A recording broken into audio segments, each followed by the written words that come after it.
All right, so it is March 2nd.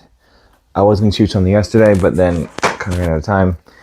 I also shot something for 20 minutes and then I lost it because I did not put this on. And I still put the little piece that went here. So that's my frustration. So welcome. Put this in my other phone. I'm JP Weaver, authortube extraordinaire. Got my monitor set up so now I can actually see what's happening here at the same time. I love it when stuff works together, which I think is the theme of my process. Okay, make it as simple as possible. Brandon Sanderson had a thing the other day, and he said everybody in Dragonsteel, their entire job is to make it so that all Brandon has to do is write, and maybe he talks. So yeah, so I'm gonna go over February. February is a short month, 28 days. Felt like it's been a month. It's been a month. It's been a freaking month. Especially next week, it's like everything in my life is hitting at the same time. I'm starting to register my kids for school for next year. It's that time already. So, what's going on with Kickstarter? It is 34 hours left to go. So if you haven't backed it yet, go ahead. The backers that signed up are about to get an email saying, hey, it's about to end. Monday, March 3rd. Yeah, at 7 p.m. So I might do a closeout thing.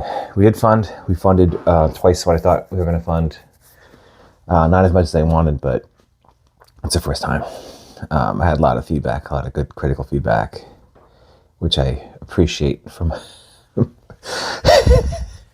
basically got roasted.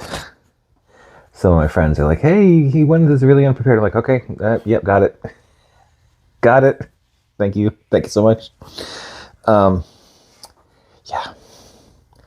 But February was really productive. Let me go. So my average was 163.6 words per day, which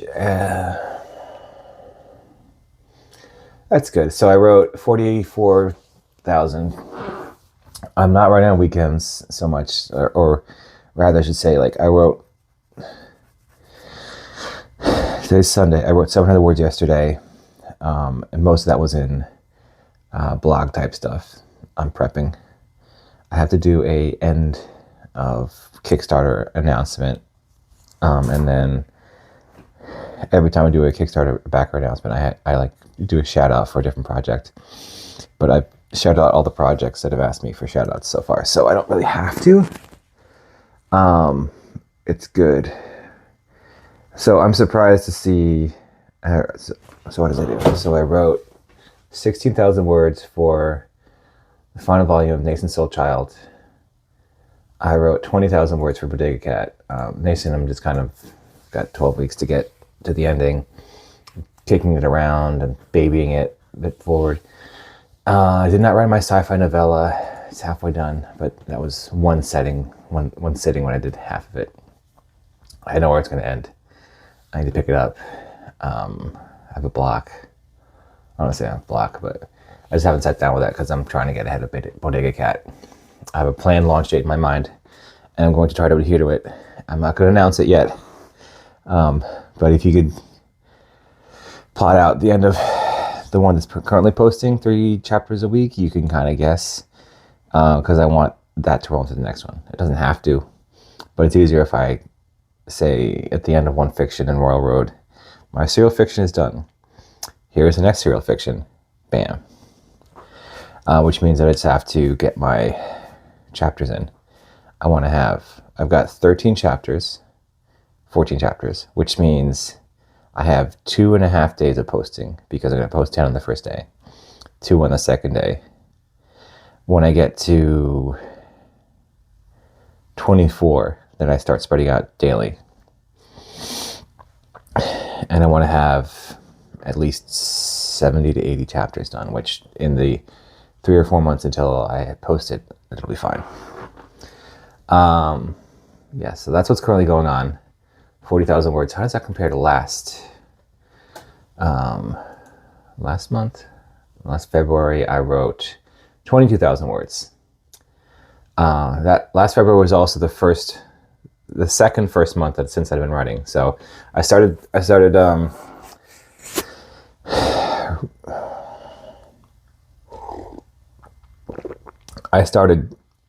counting how many words I was writing a day last January, and did that daily until the end of the year. And I just picked it up this year because I'm like, all right, let's keep this going, because it's really useful for me to tell me how far things are going along. And then every time that and then every green bar is when I finished a book, and blue is when I was on vacation, and then red was something, I forget what it was. Maybe it's when I started a new project. I forget my notes. I forget myself.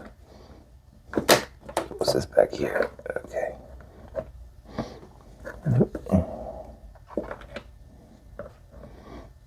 I'm in this battle where I just need to get a tripod.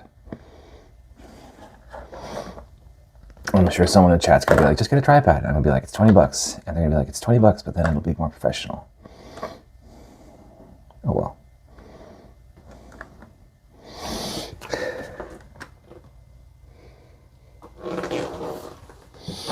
Oh, and that changes things. Boop.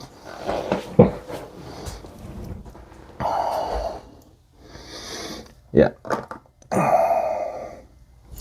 So I'm feeling kind of like a mess right now because I guess it's $20. I'm just gonna buy the tripod. I have a rule where if I think a book, I can learn something from a book. This used to be for nonfiction books, but basically any book now. And I will just buy the book because I'm an author now, and I'm just like,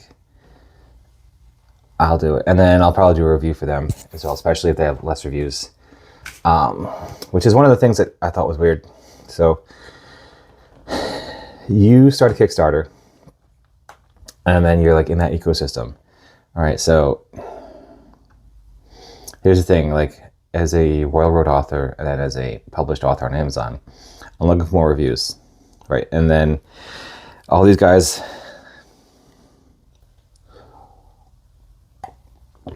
gathering thoughts, all these, the Kickstarter group on Facebook, they're like, hey, these are the two books.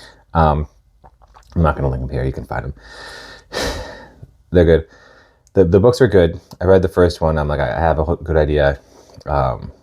It's the thing that sent me on the path. I started reading that about 90 days before launch to pick the date. I picked February because it's not like in the holiday season. So fulfillment will be like in 2 or 3 months. The next thing I do is get card art and then get a confirmation print from the vendor. I'd wait 2 days for that to be funded. But yeah, so each of the people that backed at the iron level is going to get a pack of cards designed by me, and then the artwork's going to be by somebody I pick. I haven't picked. I might pick like 10 different artists. I might pick like a couple of artists. I want to do some foil stuff.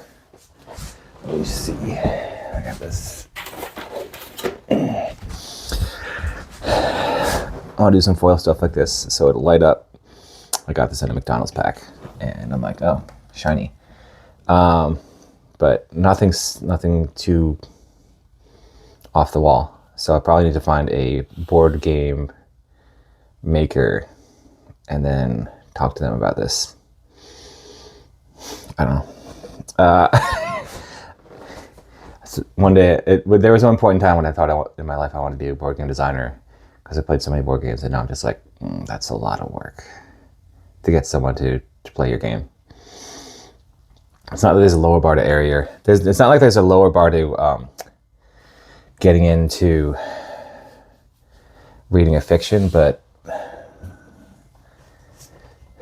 to test out, like, I have the idea for a tabletop role-play game based off of this system for Caravan of Blades, where everyone gets a card or cards, and then they're all index cards. And then that has the powers on it. And I'm like, okay, so instead of having a character sheet, you have a couple of cards, like in the world. But then the thing is that you have to be able to alter them, because like at some point in time, after you fail enough times at a skill, then you level up in that skill. And then after enough skill ups, then you like level up in that card, depending on if it's a class card or not. And then some cards like won't level up. That's the whole thing. Oh, delicious.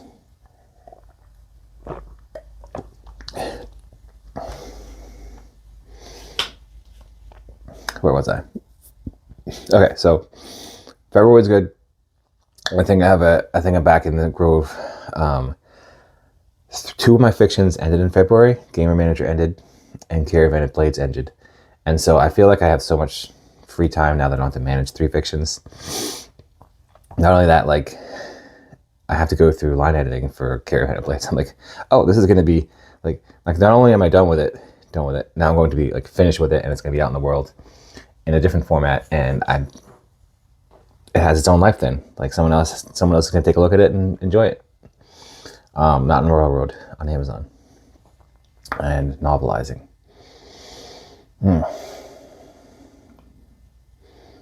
Yes. So what am I going to do in March? So let's talk about March. So I'm pushing through a Bodega Cat. I am probably going to write a few more chapters of Nascent. I'm at 27 chapters. I want it to be around 34 to 36 before I'm done with it. I don't know exactly. And then I am plotting out my little thing after that. So right now I have the idea for a 8-book romantasy series. It's going to be a lot shorter than I usually do. There'll probably be like 60 to 80,000 words. And you say romantasy, you're like, what? I'm not trying to jump on a trend. I'm trying to do something called, we're going to call it the Magical Parent Teachers Association, right? And the idea is that there's this Dragon Rider Academy. Is it college?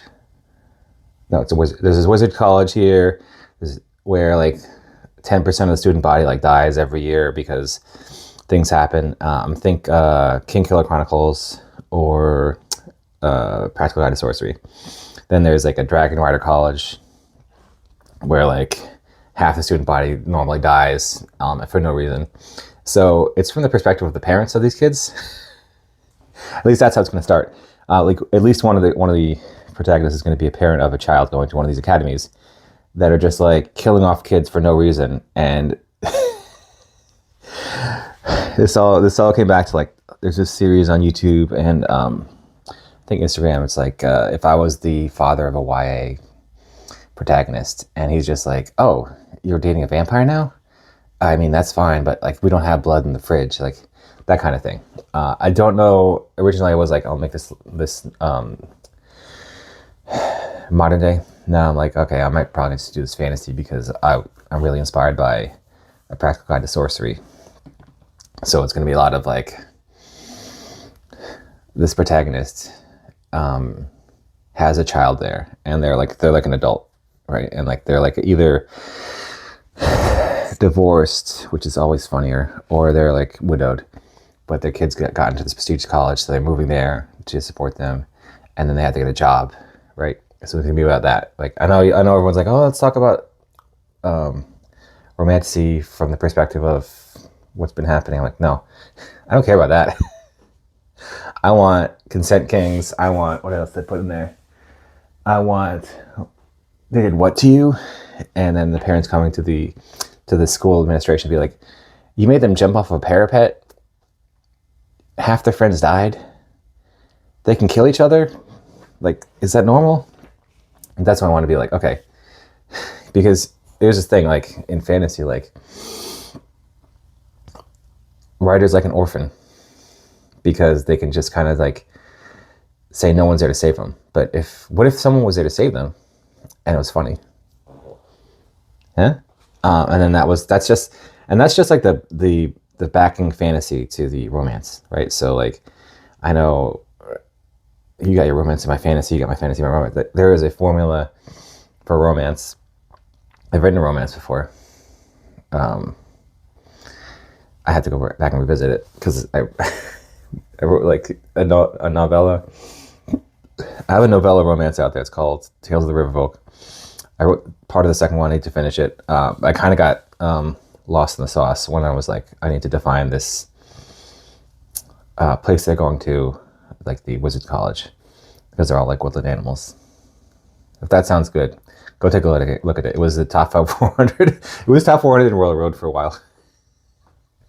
Of like 80,000 fictions. Now it's like 1,000 because people came up. But like I wrote that in 2001, 2021. Man, 2001.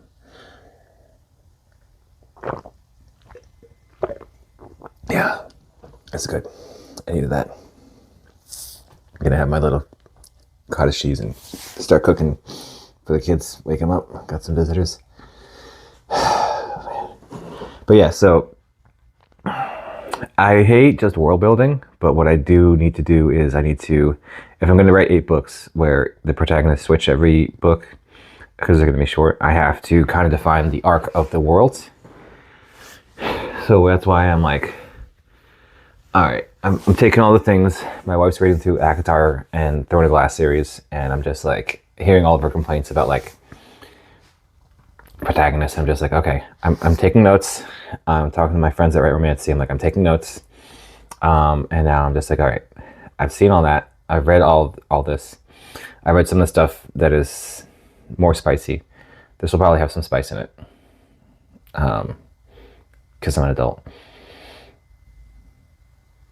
And now that I've read all those things, now that I love this metaphor. Now that I've been the Beatles and I've spent my year in Hamburg playing 8 hours a day, now that I've read all this romantasy, what is it gonna be, right? So like, sometimes like I'll read, like I'm listening to Dungeon Crawler Carl because I love it, but then I'm gonna do a focused read on a bunch of romantasies. It's time for me to catch up on the Fourth Way, because like I'm hearing these stuff and I'm just like, her thing is she doesn't want a manufactured problem, right? So like, I don't want a protagonist that makes up her own problems or his own problems. I want a protagonist that's dealing with like real life of like being a dad that has to go speak to the administrator about why his daughter's like best friend didn't make it through the trials because they got poisoned, because that's allowed. And why are we allowing poisonings in a school when you could just turn them into infantry, right? They volunteered for this, for the crown, right? And I think that's the difference between, let me go to change. This is the difference between a dragon academy or dragon college and a wizard's college, right? So in the wizard's college, they can do it for themselves, but dragon is like a national level asset, right? So you have to have some sort of formal schooling in there to officership or being a soldier to ride a dragon. But then it's also like the power of the state is the only thing that could do that, right? And I'm not even talking about like the power of government, like the power of a state that is taking taxes in to pay for the housing and like maintenance of dragons, because that's got to be a huge expense on its own. Like only a government or a state could fund that, but like a wizard's college could be privately funded. And then like I've got this thing in Red Mist, which is my romance series, where one of the officers, like all the, so like they're all mice, foxes, and rabbits, right? So the aristocrats fund the war on behalf of the crown, right? And so that means that each aristocrat, they buy a military company, they pay for their commission, they pay for their guys' stuff on behalf of the crown. So they have like their own little military or militia dedicated to them, right? But like imagine that you're trying to self-fund a tank. Like that's millions of dollars.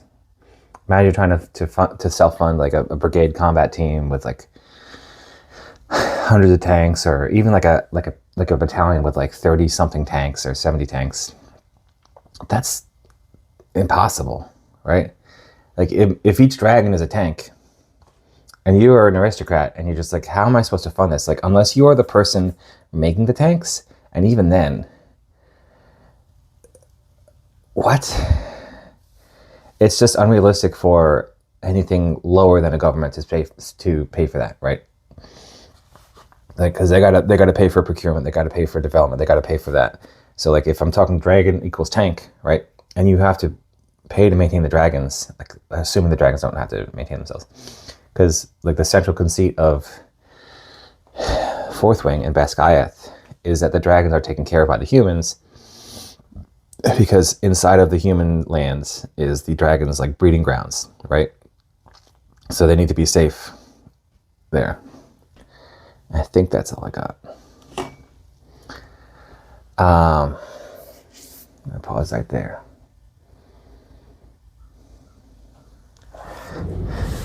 Damn, dragon's messing things up. I definitely charge this thing.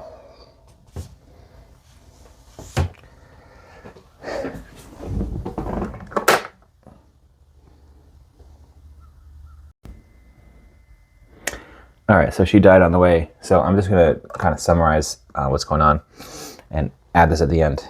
This will be probably the first time I edit a video really well. I think I need to start adding music to these videos. Don't know what I want to do. In the comments, tell me what I should add.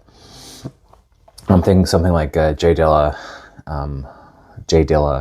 light hip hop, but you know he also did some hardcore stuff. Jay Dilla is a producer behind a lot of greats like Tyler. I think Tyler is the creator. He did some MF Doom stuff. He passed away, unfortunately. Both of them did. Damn. I should definitely do a video about Avatou at some point in time. Talking about legacy. But that's all I got. Plans for March. Keep writing through 2.5 to 3K words every day at work. Keep editing. Finish Caravan of Blades. Do the Kickstarter stuff. Yeah. Keep it going. And I've been doing some crafts type stuff. I know that's good. I want to do marketing type stuff, but I also feel like people are going to look at me sideways because I'm like, oh, you only have 16 subscribers. Okay, yeah, but I have 15,000 followers on Royal Road. Clearly I'm doing something right. 15,000? 1,500.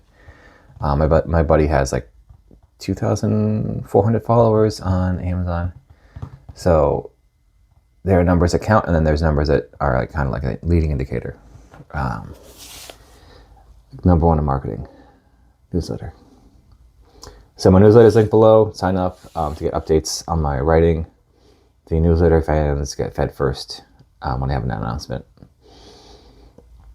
But that's it. Keep writing. Keep drafting. Even if you can only do 100 words a day, even if you can only do 10, if you can avoid having a 0 day or a day where you go backwards, then you'll be on the right track.